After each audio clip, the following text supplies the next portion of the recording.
እነዚህ ነውጠኛ ነፃ አውጪ ታጣቂዎች በመጀመሪያ ደረጃ ሰለባ የሚያደርጉት ተጎጂ እንታገልላለን የሚሉት የራሳቸውን ህዝብ ነው። ስለምታገልልህ አግታለሁ፣ ስለምታገልልህ ገለሃለሁ፣ ስለምታገልልህ ሳትፈቅድልኝ ገብቼ ቆርሼ እበላለሁ፣ እደፍርሃለሁ። እኔም ማድረገው ማንኛውም ነገር ታጋይ ስለሆንኩ ሆሊ ነው፣ ሐላል ነው፣ ይፈቀዳል ብሎ ያስባሉ። ይሄ ኦሮሚያም አለ፣ አማራም አለ፣ ትግራይም ሁሉም ጋር ነው ያለው። ኢትዮጵያም ሌላም ሀገር አለ።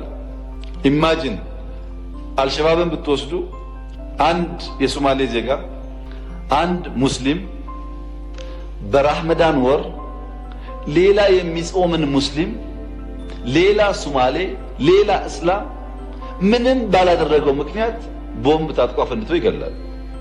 ለሶማሌ እየታገለ ሶማሌን ይገላል ማለት ነው። ሁሉም ጋር ያለ ልምምድ እነዚህ ነውጠኞች እንደዛ ናቸው። ለሚታገሉለት ህዝብ ዕዳ ናቸው።